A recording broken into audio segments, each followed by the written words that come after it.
ನಮಸ್ಕಾರ ಕರ್ನಾಟಕ, ನಾನು ನಿಮ್ಮ ಹರ್ಷ. ಇವತ್ತಿನ ಹೊಸ ವೀಡಿಯೋಗೆ ಸ್ವಾಗತ. ಸುಮಾರು ತಿಂಗಳುಗಳಾಯಿತು, ಆಲ್ಮೋಸ್ಟ್ 3 ತಿಂಗಳಾಯಿತು ವೀಡಿಯೋ ಮಾಡಿ. ಯಾಕೆಂದರೆ ಐಫೋನ್ ಬರಲಿ ಅಂತ ಕಾಯ್ತಾ ಇದ್ದೆ. Finally iPhone 15 ತಗೊಂಡಾಯಿತು.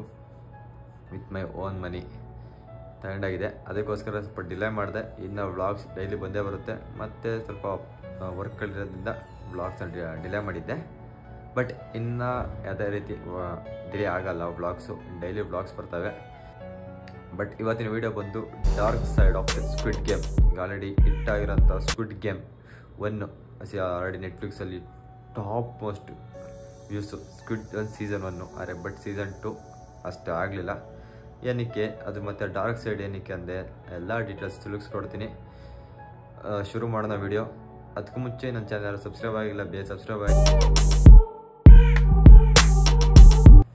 Basically squid game ಬಂದು ಸೌತ್ ಕೊರಿಯನ್ ಡೈರೆಕ್ಟರ್ ಮಾಡಿರೋದು. Almost south Korea. ನೆಟ್ಫ್ಲಿಕ್ಸ್ ಬಂದು ಸೌತ್ ಕೊರಿಯಾನೇ. ಹಾಗಾಗಿ ಡೈರೆಕ್ಟರ್ ಬಂದು ವ್ಯಾಂಗ್ ಡಾಂಗ್ ಕುಂಗ್, ಅದು ಸೌತ್ ಕೊರಿಯನ್ನು. 2021 ರಿಲೀಸ್ ಆಗುತ್ತೆ ನೆಟ್ಫ್ಲಿಕ್ಸಲ್ಲಿ. ತುಂಬ ಹಿಟ್ ಆಗುತ್ತೆ ಗುರು ಸ್ಕ್ವಿಡ್ ಗೇಮ್ ಮತ್ತು ಸೀಸನ್ 1. ಆದರೆ ಅವ್ರು ಸ್ಟಾರ್ಟಿಂಗಲ್ಲಿ ಬಜೆಟ್ ಹಾಕಿದ್ದು ನೆಟ್ಫ್ಲಿಕ್ಸ್ ಅವರು 21 ಮಿಲಿಯನ್ನು. ಆದರೆ ಸೀರೀಸ್ ಔಟ್ ಆದಮೇಲೆ ಅದು ಗೇನ್ ಮಾಡಿದ್ದು ಎಷ್ಟು ಗೊತ್ತಾ? ನೀವು ಬರೋಬ್ಬರಿ 900 ಮಿಲಿಯನ್ನ ಕ್ರಾಸ್ ಮಾಡುತ್ತೆ. ಟಾಪ್ 1 ಆಗುತ್ತೆ. ಬಟ್ ಈ ಸ್ಟೋರಿ 9ರಲ್ಲಿ ಬರ್ತಿರ್ತಾರೆ. ಆದರೆ 10 ವರ್ಷ ಬೇಕಾಗುತ್ತೆ ಅವ್ರಿಗೆ ನೆಟ್ಫ್ಲಿಕ್ಸ್ ಜೊತೆ ಟೈ ಅಪ್ ಆಗಿ ಲಾಂಚ್ ಮಾಡೋಕ್ಕೆ. ಅದ್ರ ಜೊತೆ ಟೈ ಅಪ್ ಆದರೆ ಯಾವುದೇ ರೀತಿಯ ಪ್ರಾಬ್ಲಮ್ ಇರಲಿ. ಯಾಕೆ ಅಂದರೆ ನೆಟ್ಫ್ಲಿಕ್ಸ್ ಬಂದು ಕೊರಿಯನ್ ಬೇಸ್ಡ್ ಕಂಪ್ನಿ ಆಗಿರೋದ್ರಿಂದ ಪ್ರಮೋಷನಲ್ ಪ್ರಾಬ್ಲಮ್ ಇರಲಿಲ್ಲ ಅವರಿಗೆ. ಅದಾದಮೇಲೆ ಯಾವಾಗ ಸೀರೀಸ್ 1 ಹಿಟ್ಟಾಗುತ್ತೆ ಆವಾಗ ಇಂಟರ್ವ್ಯೂಲ್ ಅವ್ರು ಕೇಳ್ತಾರೆ ಇದು ಬಂದು ಬೇಸ್ಡ್ ಆನ್ ಅದರ್ ಮೂವೀಸ್ ಅಂತ. ಬಟ್ ಅವ್ರು ಹೇಳ್ತಾರೆ ನಾನು ಬರೆದಿರೋದು 2009ರಲ್ಲಿ, it is based on the dark things ಅಂತ.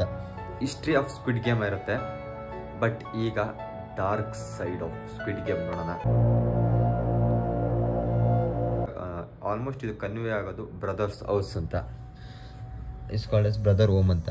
ಯಾಕೆ ಅಂದರೆ ಸೌತ್ ಕೊರಿಯಾದಲ್ಲಿ 1970 ಮತ್ತು 1980 ಸಣ್ಣ ಮಕ್ಕಳನ್ನ ಹಿಡ್ಕೊಂಡ್ಬಂದು ಬೀದಿಲಿ ಓಡಾಡ್ತಿರೋ ಮಕ್ಕಳನ್ನು ಕರ್ಕೊಂಡ್ಬಂದು ಅವ್ರಿಗೆ ಟಾರ್ಚರ್ ಕೊಟ್ಟು, ಸೇಮ್ ನಿಮಗೆ ಹೆಂಗೆ ಸ್ಕ್ವಿಡ್ ಗೇಮಲ್ಲಿ ನೋಡ್ತಿರೋ ಅದೇ ರೀತಿ ಟಾರ್ಚರ್ ಕೊಡ್ತಾರೆ.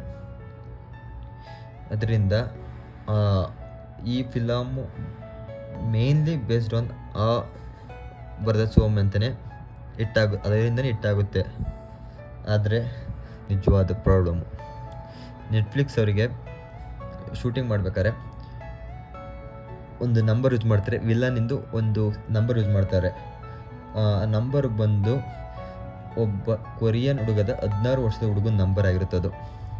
ಅದು ಯಾವಾಗ ಅದು ಸೀರೀಸ್ ಔಟ್ ಆಗುತ್ತೆ ಆವಾಗ ಸುಮಾರು ಜನ ಆ ನಂಬರಿಗೆ ಕಾಲ್ ಮಾಡೋದ್ರಿಂದ ಆ ಹುಡುಗ ಮೆಂಟಲಿ ಸ್ಟ್ರೆಸ್ ಆಗಿ ಕೋರ್ಟಿಗೆ ಕೇಸ್ ಹಾಕ್ತಾನೆ.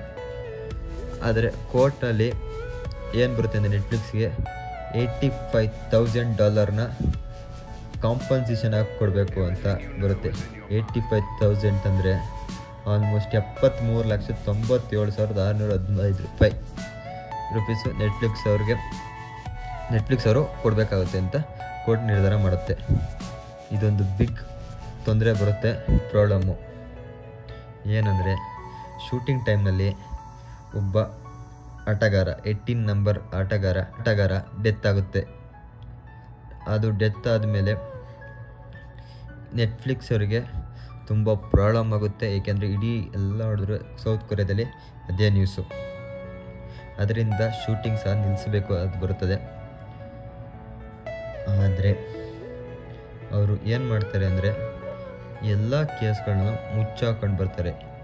ಸ್ವಲ್ಪ ತಿಂಗಳ ನಂತರ ಆ ವಿಷಯನೇ ಎಲ್ಲೂ ಬರೋದರ ಥರ ಮಾಡಿ ಮತ್ತೆ ರೀಸ್ಟಾರ್ಟ್ ಮಾಡ್ತಾರೆ ನೆಟ್ಫ್ಲಿಕ್ಸ್.